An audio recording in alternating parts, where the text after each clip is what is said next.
agora nós vamos falar, ainda no reino animal, né, no reino animalia, sobre o filo Quinidária, nosso segundo filo.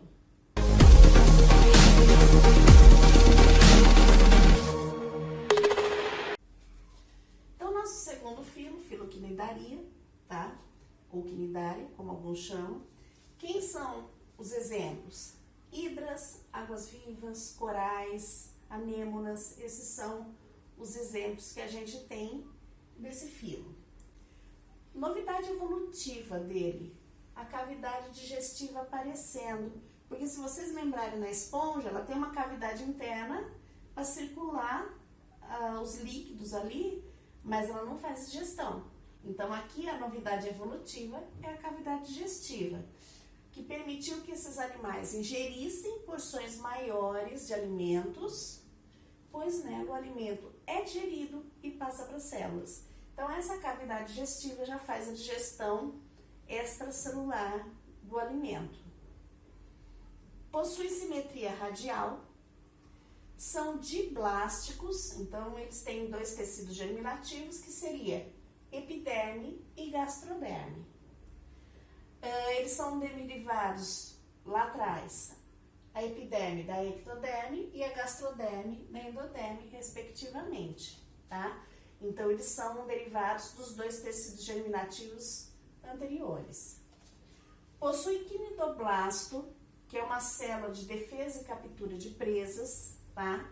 Essas células são encontradas na superfície do animal, principalmente nos tentáculos. Lembra que águas-vivas têm tentáculos? Então, são aqueles tentáculos que a gente vai encontrar principalmente. Ao ser tocado, ele lança o nematocisto, que é uma estrutura penetrante com um longo filamento que injeta a quínide. Quem é a quínide? É a substância urticante que queima. Quando a gente ouve falar de queimadura de água-viva, é essa substância que queima. Então, ela é chamada de quínide. O nome do filo vem do quinidoblasto da quínide, que é a célula que produz, a célula que vai levar essa quínide até a presa ou aquele elemento que a nossa água-viva ou o nosso quinidário está se defendendo. Eles têm duas formas, tá? Que diferenciam eles aí. Eu tenho indivíduos fixos e indivíduos nadantes. Os fixos, são aqueles sésseis que a gente fala, são os pólipos, tá? E os nadantes são as medusas. A água-viva se encaixa aqui, o coral se encaixa aqui. Se a gente olhar os dois, eles são parecidos. O pólipo parece que você pegou a medusa, virou e grudou ela no substrato. Eles são muito parecidos. Então, eles têm, olha, essa camada externa, que é a ectoderme, os dois possuem. Uma camada intermediária, que é a endoderme, aqui, olha, a gente vai encontrar. E a mesogleia, que vai revestir aqui internamente, ó, a gente encontra também a mesogleia. Os dois têm a cavidade gastrovascular, então a cavidade digestiva que a gente está falando, ocorre a digestão extracelular aqui, é chamada de gastrovascular porque ela distribui, ela acaba distribuindo esses nutrientes para as células. Olha a boca deles, tá? Se vocês prestarem atenção, não há ânus, então o alimento entra pela boca, a excreção sai pela boca.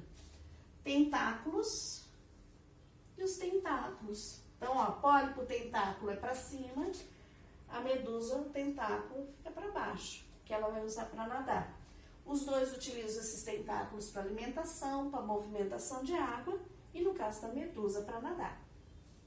Então, o alimento entra pela boca deles, cai na cavidade gastrovascular, vai ter a digestão extracelular, então o alimento é digerido e distribuído, ele é absorvido pelas células de revestimento da cavidade e aí começa a ocorrer uma digestão intracelular.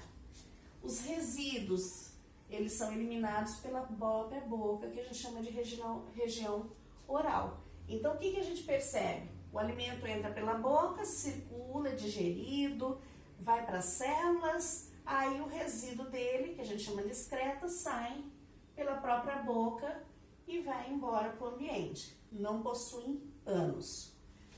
Sistema nervoso é difuso, então são células distribuídas pelo corpo.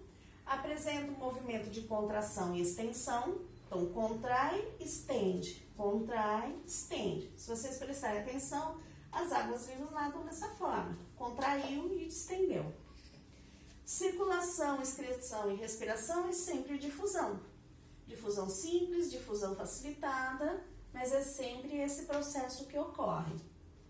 Aí a gente tem a classificação dos cridários. Critério é a formação do corpo. Como que o corpo é formado nessas classes? Aí o que a gente vai ver? O hidrozoa, eu tenho pólipos e medusas nessa classe.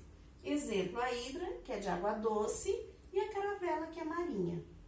A hidra é um pólipo, a caravela é uma medusa. Sifozoa vai predominar medusas. Exemplo, a água-viva, e elas são marinhas. Antozoa vai predominar pólipos.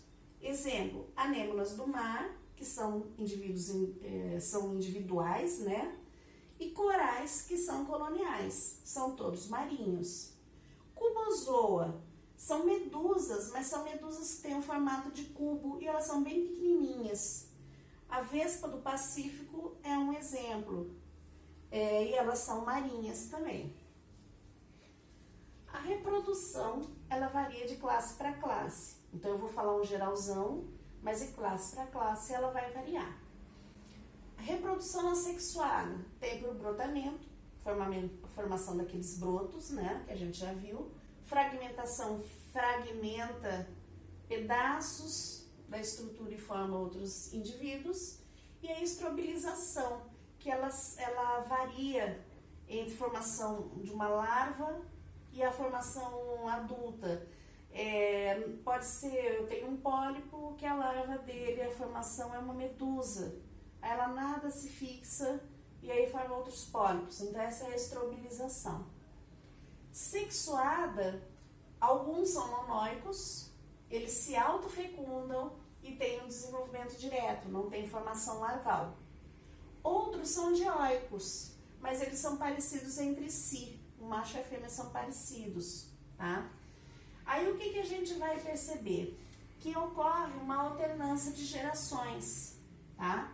Então o que seria isso? A reprodução assexuada, ela alterna com a reprodução sexuada. Então tem indivíduos que fazem período assexuado, período sexuado, em um ciclo que também alterna as formas. Tanto pólipo, que normalmente é assexuado, como medusa, que normalmente é sexuada. Então, eles vão alternando esses ciclos, podendo predominar no ciclo por mais tempo o pólipo ou medusa, tá? Então, ele passa adulto ser pólipo, ele passa adulto ser medusa e passa a maior parte da vida dessa forma. Fecundação varia de classe para classe, pode ser interna, dentro do indivíduo, ou externa, no ambiente. Desenvolvimento pode ser direto ou indireto. Normalmente, indiretos são larvas ciliadas, que a gente chama elas de plânulas. Vocês percebem que a gente tem reproduções diferenciais, dependendo da classe, do grupo que nós estamos trabalhando, a gente vai encontrar uma dessas fecundações. Eles fazem assexuada, normalmente eles fazem mais reprodução assexuada e fazem reprodução sexuada quando o ambiente está favorável. Então, eles fazem os dois tipos de reprodução.